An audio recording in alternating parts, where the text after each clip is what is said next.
It began with silence. 20 portable Ukrainian jammers known as Banshees activated, and suddenly Russian radios filled with static.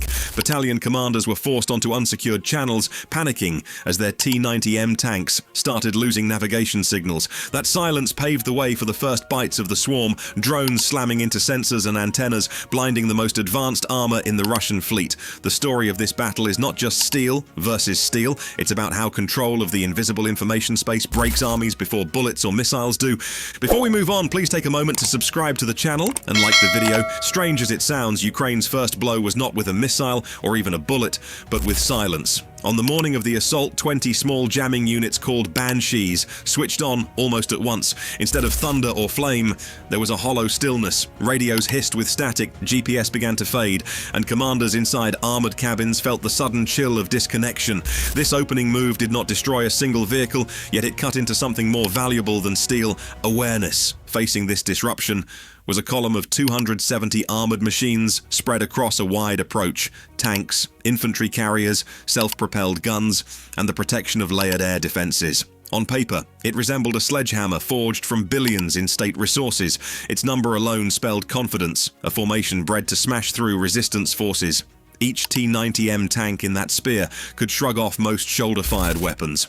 Thermal sights, advanced optics, and umbrella defenses made it intimidating long before it fired a shot.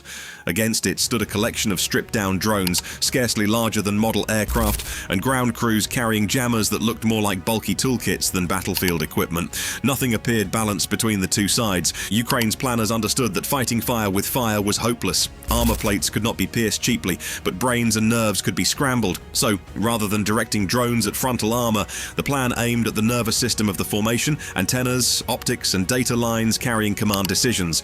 A tank squadron may look invincible from the outside, but its vision comes through fragile lenses. Its speech through antennas no thicker than a wrist. Slashing those lifelines renders the monster blind and mute. That calculation, to target connections instead of construction, turned the swarm into more than a nuisance. It transformed them into a scalpel against a giant. Operators guided craft low and fast, zigzagging across terrain, while the electronic curtain of the Banshees blotted out Russian navigation aids. A T-90M tank, worth millions, suddenly wobbled as its optic block shattered under a direct drone strike. Another vehicle sputtered as its antenna fell limp, forcing its crew to navigate in silence. Rather than explode on impact, many drones used their small mass and spinning rotors more like battering rams against sensors. Each strike was not designed to kill, but to disable the eyes and ears that made killing possible. The swarm became a storm, not of fire, but of interruptions. One by one, the armored spear began losing its sense of direction. Confusion spread inside Russian ranks. Commanders strained to pass messages but found their secure channels jammed useless. Some resorted to open frequencies once thought outdated, broadcasting orders in the clear, which were instantly intercepted. Soldiers waved colored flags from hatches, improvising communication methods not seen in decades. The more they tried to correct the situation, the more fragmented the formation became. Counter-battery radars flashed warnings but failed to track, leaving anti-drone guns pointing at empty skies. The semblance of coordination collapsed into isolated pockets of armor, each unit reacting without knowing what the others saw. How could a $10 million tank battalion unravel under strikes carried out by devices priced closer to home appliances? The answer lay in numbers and intent. 20 Banshee jammers at roughly $500 apiece, several hundred quadcopters custom-fitted with explosives or hardened bodies, each built for only a few thousand. Altogether, a package that barely crossed 1 million. That modest figure confronted a mechanized fleet easily representing a billion-dollar gamble, and within an hour had left much of it fumbling in near-total blindness. Armor without senses cannot fight, no matter how thick its plating or how sharp its cannon. The Ukrainian swarm revealed that imbalance with cruel clarity. But just as the armored spear staggered and its protective shield seemed open, the silence broke again, this time from Russia's side. A system the Ukrainians had only whispered about began to stir, an invisible counter waiting for the moment of exposure. They would soon call it the Ghost. The battlefield seemed eerily one-sided until the Ghost awoke. For minutes, Ukraine's swarm cut through optics and antennas with almost no resistance, but then the air itself seemed to push back. A sharp, rising hiss filled the drone operators' headsets, and on their screens, entire squadrons of quadcopters froze mid-air, then toppled helplessly toward the ground. Others spun wildly and reversed course, lurching back in the direction of their own operators.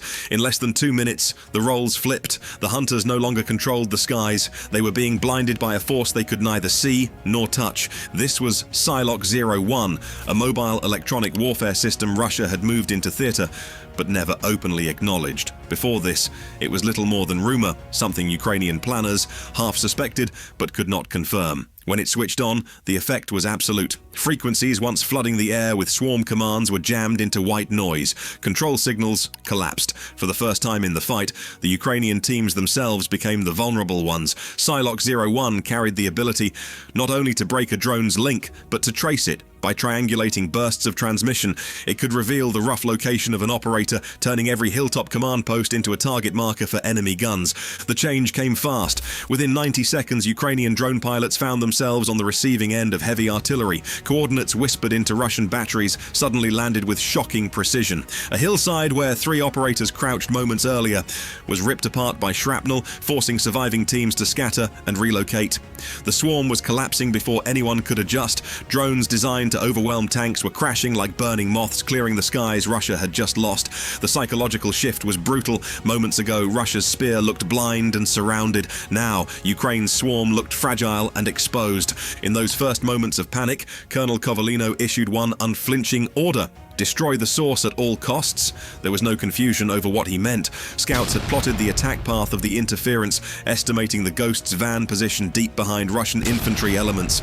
It was a risk few would survive, but without its destruction, the swarm had no hope of recovering. Hornet motorcycle teams were assembled for the run. These were small, fast attack squads riding stripped-down dirt bikes with light armor and assault rifles strapped across their shoulders. Each rider understood the order meant driving directly into machine gun lines to expose the system. The Hornets took off in pairs, weaving across open ground under automatic fire. One bike went down almost immediately, its rider spilling onto the dirt and never rising again. The second pressed forward, dodging tracers, only to detonate when a shell caught its fuel tank. Still more followed behind them, each forcing Russian gunners to divide their aim for a moment longer. Their sacrifice carved only seconds of breathing space, but seconds were enough. Out of the trees came the chance the swarm needed, the silhouette of a Stugner anti-tank team crawling into position. The missile officer lined up on Psylocke 01's identified vehicle. The system stood out now, bristling with its tall antenna array, still humming with power that tore drones from the sky. The firing light blinked. With a sudden streak, the Stugner's warhead raced across the field and struck the Ghost in its flank. Blue sparks erupted as metal shrapnel shredded the array. The entire vehicle blossomed into a fountain of fire. Instantly, the airwaves cleared. This clash proved that wars are no longer tests of who owns the heaviest armor, but who adapts when the machines stop working. Ukraine's million-dollar swarm worked only because operators trusted fragile equipment and Hornet riders risked their lives once the Ghost appeared. That balance between fragile tools and human sacrifice shaped the outcome more than steel thickness or firepower ever could. Future wars may not be decided by who fields the largest tank fleets, but by who mixes cheap drones, fast electronic tricks, and people willing to pay the blood price. Stick with us for more.